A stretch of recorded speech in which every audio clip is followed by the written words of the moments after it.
In today's video, I want to show you guys my method for attaching a wire armature onto a wood base for polymer clay sculpting so that you can do a figure similar to this and you can bake it in a normal oven that you might have and have a finished sculpture ready to be displayed. So this was a demo piece that I did for an in-person sculpting workshop that I did recently. So I have some scrap pieces of wood. This isn't exactly the size that I want. So first thing, let's go ahead and cut those. And for the primary base, I'm using some plywood, and then I think I'll cut a smaller piece to be a secondary base on top of that. I did that with this sculpture demo, and then I built clay around that second block of wood that was on top, and I think it looked nice. I want this to be about square.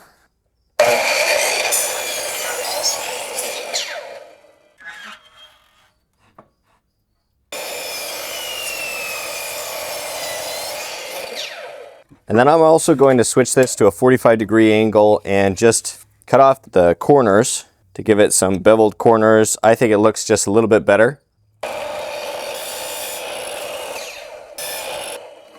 Line it up.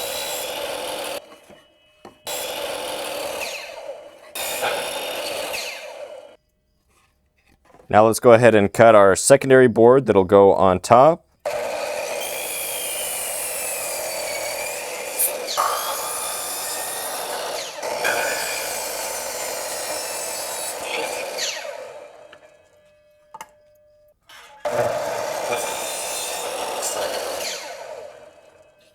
Okay, so there we have our base and then our secondary board, which will eventually be covered in clay. But that's what those are looking like. Let's go ahead and sand these up.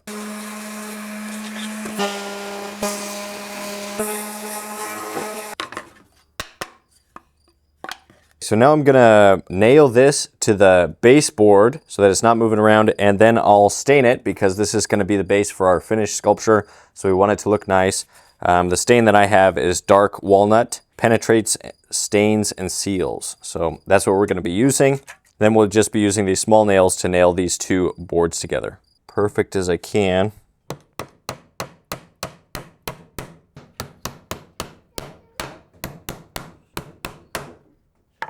Four might be overkill, but it's gonna be secured and it's not going anywhere.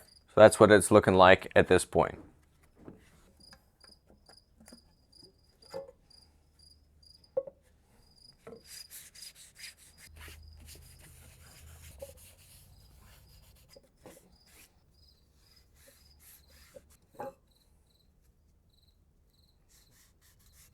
Okay, now I'm gonna let this dry for a little bit before the next step. Maybe I'll help it along with a heat gun.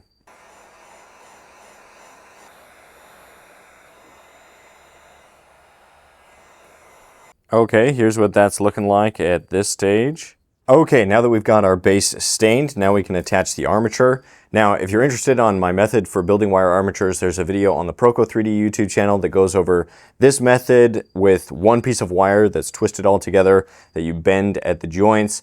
There's also a simpler method on this, my personal channel, that goes over simple, cheap wire armatures, something like that. And that method is faster, easier, but it's a little bit more flimsy because the legs are only one wire. So you might have to add some additional wire to the legs to give it support because the support is going to be coming entirely from the base, from the legs up. And so we want to give it some structure so that it's not moving around too much as we're sculpting. Okay, for this, I have a really long nail. I think this is like a 8-inch nail. Gives us a lot of material to work with. Now, depending on the pose, you might want to use a shorter nail. You might want to use just a normal 4-inch nail, or you could even use a longer screw, and screw it into the base.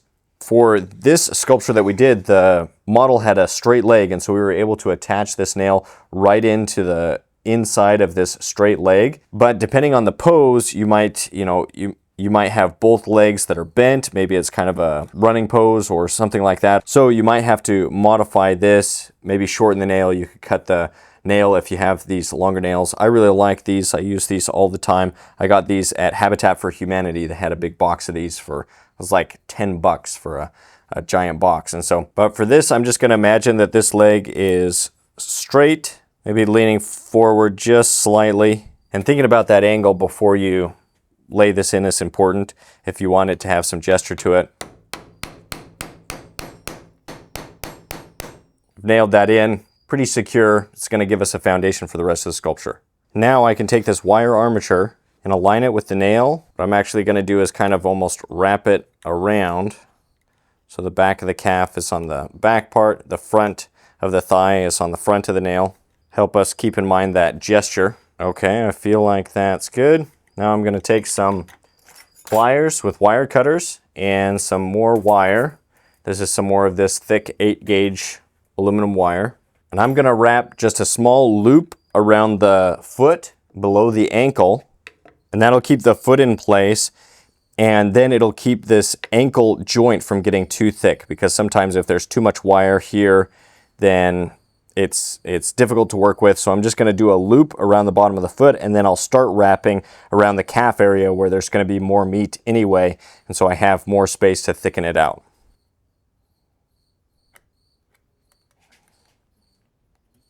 And then I'm bending the other part around, trying to get that pretty tight.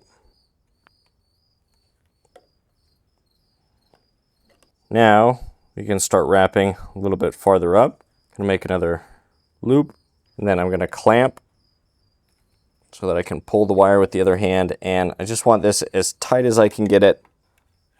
Let's bend this leg out of the way.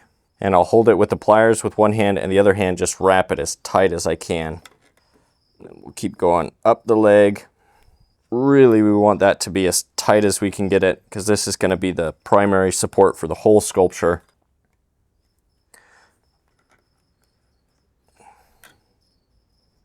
And here you can see how that looks. Pretty sturdy up there. Now I can wrap some additional wire up here if I want to add even more support into the upper part of the figure up to the torso. I could even take another piece of wire, wrap it from this section right here, go all the way up into the spine if I really feel like it needs some more support. And I can do that with as many pieces of wire as I need. With this, because it's thicker wire that I'm using, I probably don't need to do it that much. This was about all that we did for this study. And then what we did was we filled in the thicker areas with aluminum foil, keeping everything thin. So you're working in the thicker areas, but you're keeping everything nice and skinny, because once we had a basic kind of simplified skeleton shape, we're going to add a little bit of clay to that and then bake that, and then the hardened clay will kind of stiffen up the armature and allow us to continue to develop the forms. But if you start out too thick at the beginning, then you have to remove material. You can do that with an X-Acto knife. The Sculpey can be worked on with an X-Acto knife, but it's much more difficult than just sculpting thin from the beginning. Something I recommend in all of my additive sculpture: when you're working with clay, start thin, slowly build out the thickness of the forms. So then you can take it, you can pose it, you can add the aluminum foil over top of this. It gives you a nice structure to work from to do a sculpture, and then once it's finished, you can bake it in a normal oven and you have a finished sculpture ready to be displayed, to be sold, whatever you want to do with it. I mean, you can also build external supports like I've done for this one. This was a demo for the Figure Sculpting Fundamentals course. You can see it cracked a little bit when I was moving it, but this one's oil-based clay, so it doesn't dry out. It's for mold making. And it has an external support that would be removed during the mold making process. I would cut this off. Once part of the mold is in place, I just remove this. But it's a little bit more complicated of a process. Much easier to just use a polymer clay like Sculpey, some aluminum foil to build out the form so you don't use as much clay, and use something like this as an armature so that you can have a finished sculpture. This can also be painted with acrylic paints. You can go as far as getting an actual bronze look if you know what you're doing with paints and things like that. I don't have a lot of experience, but maybe I'll do that in the future. Just a fun technique, and I thought that this sculpture was coming along nicely. If you're interested in sculpting and would like to learn more, be sure to check out my sculpting courses at proko.com/sculpture. It's a great resource for anybody interested in figurative artwork. There's also a free PDF that has all of the free assignments. It has an assignment checklist, so you go through. You can even just do the free ones, though there's also a list of the premium ones. And you go through, do the lessons, submit the assignments over at proko.com by creating a free account. And you can really learn a lot about sculpting just here on YouTube if you're inclined and willing to put in the work. So I hope you'll check out those resources.